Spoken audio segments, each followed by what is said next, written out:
Hello everyone, I am Dr. Neeta Vaidande, Associate Professor in the Department of Commerce at Bhopal School of Social Sciences. I am here to share my insights on fundamentals of management. Before we move on to our topic, let's have a look over the concepts we are going to cover in this session. Meaning and introduction to management, evolution of management concepts, characteristics of management, importance of management, functions and levels of management, and managerial roles. What is management? Management is what a manager does. Management indicates managing men tactfully. But here, we are going to understand management from the business and organizational point of view. There are several eminent thinkers and scholars who have contributed in the development of management definitions. We'll see few definitions to understand management in detail. According to Mary Parker Follett, an American social worker and a psychologist, according to her, management is an art of getting things done through people. Later, Henry Fayol presented the term management in a different way. According to him, management is to forecast, to plan, to organize, to command, to coordinate, and to control activities of others. Peter Drucker, father of modern management, defined management as a multipurpose organ that manages business, managers, workers, and work. So through this, we can make out there is no one precise definition of management. There are many thinkers who have elucidated management in different ways based on their observations and experiments. Some perceived management as a process, some seen it as an activity, some perceived management as a discipline, and some as a career. Some perceived management as a process of planning, organizing, directing, and controlling. Management is a process where it requires the inputs, the resources, 5M, that is men, money, material, machines, and methods, which is required to be synchronized and coordinated in such a way that it gives a desired output. Some perceived management as an activity of achieving organizational objectives, an activity that helps in getting things done through people. Some viewed management as a discipline. Management has not evolved in itself. It has been taken from several disciplines such as psychology, sociology, communication, economics, etc. Therefore, management is also called as multidisciplinary in nature. And today, management is seen as a career. Many organizations and companies seek managers with effective managerial skills who can manage the multicultural and diverse workforce. Hence, management is seen as a career in recent times. Now, let's move to changing dimensions of management. The only thing which is constant is change. Therefore, the scope and dimension of management also has changed with the changes and developments in behavioral sciences, quantitative techniques, engineering, and technology. We will see these changing concepts of management from 1910 to 1940s. Management was seen as a science. Here, the focus was on increase in productivity and efficiency through standardization, division of labor, and centralization. From 1950 to 1960, functional organization came into being. 1970s witnessed a logical and systematic approach of solving business problems. SWOT analysis was given more emphasis in dealing with business problems. And from 1980 onwards, competitive advantage era came into being, where the business started expanding globally with technological advancements. With this, the holistic management approach was emphasized thereafter. Let's begin with the characteristics of management. The first characteristics of management is pervasive. Management is pervasive in nature. It indicates management is applicable everywhere, irrespective of its size and type. Whether it is a small business organization or big business organization, profit-making or non-profit business organizations such as schools, hospitals, religious bodies, charitable trusts, NGOs, etc. Management is a universal phenomena. It is applicable in every department and at every levels. Management is also applicable in our day-to-day life. Second characteristics of management is continuous process. Management is an ongoing and a never-ending process. It is not a one-time activity. Therefore, the manager continuously has to plan the objectives, organize resources, direct and control the activities of the organization. Therefore, management tends to persist till the organization exists. The fourth characteristics of management is intangible. Management is intangible in nature. It cannot be seen nor touched, but one can feel its existence the way organization functions. For example, increase in the productivity, increase in profit of the organization. When the organization enjoys goodwill in the market, we can say that the management of the organization is effective. The next characteristic of management is dynamic in nature. Business operates in an environment that keeps on changing. The business environment is never static. It always keeps on changing. Therefore, the management of the organization has to adapt itself to ever-changing social, political and economic conditions to succeed and survive in the market. The next characteristics of management is multi-dimensional. It means managing work, people and operations of the organization. The manager has to integrate human resource, physical resource, technological and financial resources to meet the organizational objectives. The next characteristics of management is group phenomena.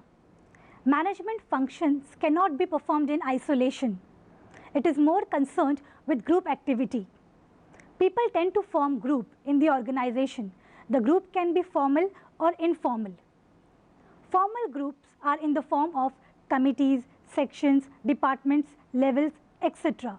Therefore, effective coordination among the group members is essential for accomplishment of organizational objectives. The next characteristics of management is goal-oriented. Management is a purposeful activity. The success of management is measured by the extent to which the organizational goals are achieved. Organizational goals must be well defined and properly understood. And the last characteristics of management is effective utilization of resources. Effective management enables proper directing and controlling efforts. It minimizes wastage. Minimum wastages leads to maximum productivity. Therefore, effective management leads to proper utilization of available resources. Here, we end up with the characteristics of management. Now, let's begin with importance of management. Management is important to the business, to the society, and to the nation as a whole. The first importance of management, it helps in achieving organizational goals and objectives. Management enables arranging the factors of production and assembles resources in an effective way. It helps in integrating with various departments and levels in the organization in smooth manner. These resources are controlled, coordinated and directed in such a manner that it leads to attainment of organizational objectives and goals. The second importance of management is that it reduces cost. Management facilitates effective utilization of resources, thereby minimizing mistakes and wastages. This reduced cost leads to increase in productivity. In this way, good management gives decent return on investment through minimum input and maximum output. The next point, management helps in meeting the challenge of change. Changing technology has created complexities which calls for improved managerial positions and practices. The next importance of management is development of society. Management is important for the development of society. It is responsible towards all the stakeholders of society. These responsibilities include providing employment opportunities, preventing environment from getting polluted, making available quality goods and services to the customers at reasonable prices, etc. Therefore, good management leads to formation and maintenance of good society. The other importance of management includes it helps in optimum utilization of resources, develops a sense of belonging and team spirit among the employees working in an organization. It reduces absenteeism and employee turnover. It helps in encouraging innovation in the organization, and overall it increases organizational efficiency. Moving ahead to functions of management. Henry Fayol in the year 1916 gave 5 functions of management which are widely accepted. The 5 functions of management are planning, organizing, commanding, controlling and coordinating. The first function of management is planning. Planning is the primary function of management and is pervasive. The other functions of management are not possible without planning. Planning decides in advance what to do, when to do, how to do and who is to do it. Planning is a future-oriented activity. It is concerned with determining goals and objectives to be achieved and the course of actions to be followed to achieve those objectives. The next function of management that follows planning is organizing. Organizing helps to bring together the human resource, physical resources and financial resources. It is a process of identifying and grouping of activities to be performed. It helps in bringing together the resources of the organization and develop relationship between them in order to attain organizational goals. Staffing is an important managerial function which involves obtaining, utilizing and retaining qualified and competent personnel in the organization. It stresses on equipping the organization with an exact number of people and that too at the right time and at the right place. The importance of staffing as a core function of management has increased in the recent past. Staffing function includes proper selection of candidates for different positions, proper remuneration, proper training and development programs and proper personnel evaluation and so on. The next function of management is directing. Directing indicates guiding and leading people in the organization. It is one of the important functions of management and it is an art of getting things done through people. Directing is concerned with guiding, supervising, motivating and communicating with the employees of the organization to get the work done from them. And the last function of management is controlling. Controlling is a process by which manager ensures that the performance is in conformity with the plans and goals of the organization. It involves setting of goals, measuring actual performance, finding deviations if any, and taking corrective steps if the output deviates from the planned objectives. Now let's begin with levels of management. Levels of management implies line of differentiation among various administrative positions in a company.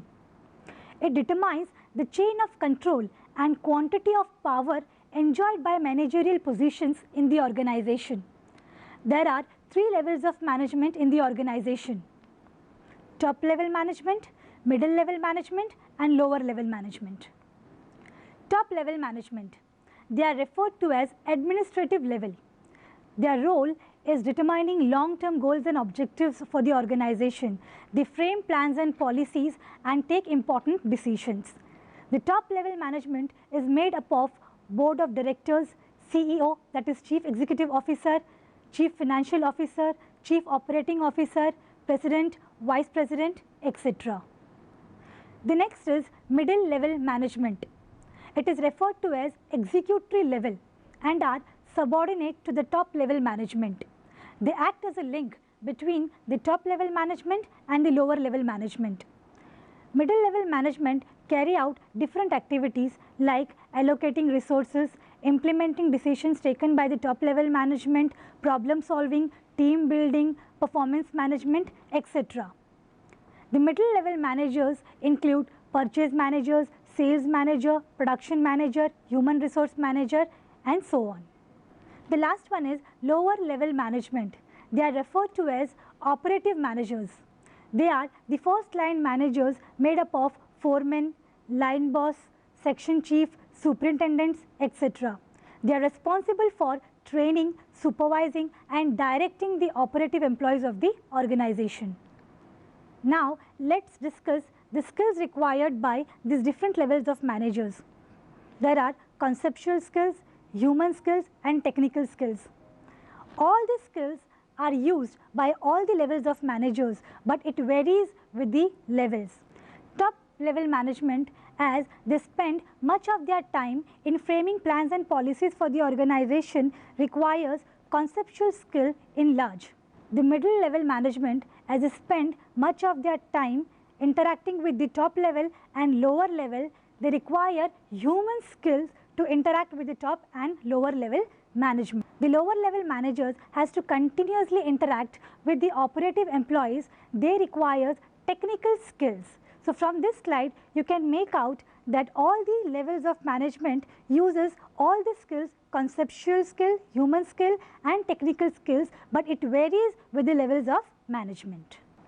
The next concept is managerial roles. Managers perform several roles. Basically, managerial roles are classified into three: interpersonal role, informational role and decisional role. The first role is interpersonal role. Interpersonal role is further subclassified into three: figurehead, leader role and liaison role. Figurehead role is ceremonial in nature. There are many events where the manager has to visit to the employee's residence for good or bad events. The second role is leader's role. Here, the manager continuously has to lead his subordinates. He has to motivate his employees, boost the morale of the employees and lead the team. The third role is liaison role. Here, the manager has to maintain contacts and network with the outside stakeholders. The second role is informational role. Informational role is also further classified into monitor role, disseminator role and spokesperson role. Here, the manager has to perpetually scan the environment. He has to scan the strength, weakness, opportunities and threats posing to the organization. Second is disseminator's role. The manager has to provide information to the members of the organization. Manager also acts as a spokesperson. And the third role is decisional role. Here, the manager has to take decisions relating to method, improvements, resolving disturbances, resource allocation, which can have impact on the working of the organization. So here, we end up with this session. Before we conclude, let us summarize what we have learned in this video. We have learned about the different concepts of management, the characteristics of management, importance of management, functions and levels of management and managerial roles. In the next video, we will cover changing role of managers in competitive business world, development of managerial thoughts, contribution by Taylor and Fayol, administration versus management, MBO, that is management by objective, MBE, that is management by exception, and social responsibility of management. So with this, I end up this session.